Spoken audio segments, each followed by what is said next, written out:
झारखंड में जिस तरह से एक पहाड़िया जनजातीय समुदाय की युवती के साथ निर्मम हत्या की वारदात हुई है, उसके लेकर विपक्ष कहीं ना कहीं हमलावर है। मैम, आपने भी इस घटना को सुना होगा।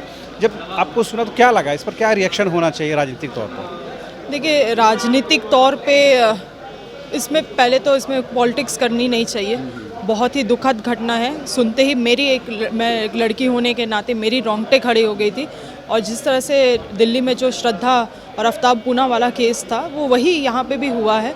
जिस तरह से लोग बोल रहे हैं लॉ एंड ऑर्डर, मुझे लगता है लॉ एंड ऑर्डर एक चीज़ होती है, मगर इस तरह से लोग जो इतनी दरिंदगी करते हैं, इन्हें लॉ ऑर्डर की कोई परवाह नहीं होती है। मानसिक रूप से ये बहुत ही घटिया होते हैं, यही कह सकते हैं। और मैं चाहूँगी कि सभी लोग इन सभी चीज़ों को समझे, गंभीरता को समझे और इसमें राजनीति करने से दूर रहे। मगर ये बीजेपी कह रही है आप लोग तो तुष्टीकरण की राजनीति कर रहे हैं। जो संथाल के इलाकों में जो डेमोग्राफिक चेंजेस आ रहे हैं, उसके लिए आप लोग रिस्पॉन्सिबल हैं। नहीं, डेमोग्राफिक चेंज को कैसे बोल रहे हैं? उनके पास कोई रिसर्च है, सर्वे है, स्टडी है, तो हमारे सामने लाए।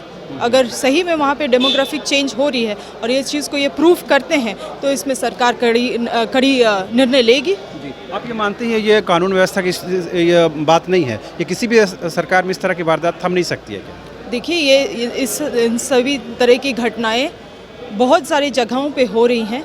लॉ एंड ऑर्डर को केवल ब्लेम नहीं किया जा सकता है, क्योंकि अगर लॉ एंड ऑर्डर अगर आप देखिए तो जिस तरह से जो भी घटना हुआ, जो पिछले दुमका में जो अंकिता के साथ जो घटना हुआ था और ये घटना में भी इमीडिएट बेसिस में एक्शन हुआ है और जो मुजरिम है उनको पकड़ा गया है। अब केस इसमें कार्रवाई होगा, पूछताछ होगा, वो दूसरी बात है। हम ये जानना चाह रहे थे, इस तरह के इश्यूज़ को लेकर राजनीतिक दल बहुत एग्रेसिव हैं, मगर झारखंड में जब छात्रों का विषय आता है, अभी नियोजन नीति का विषय है, रोजगार का विषय है, ऐसे विषयों को लेकर पक्ष या विपक्ष इतना एग्रेसिव क्यों नहीं होता? बिल्कुल, ये सवाल अच्छी बात है, आपको करना चाहिए। विपक्ष से तो ये सवाल करना ही चाहिए।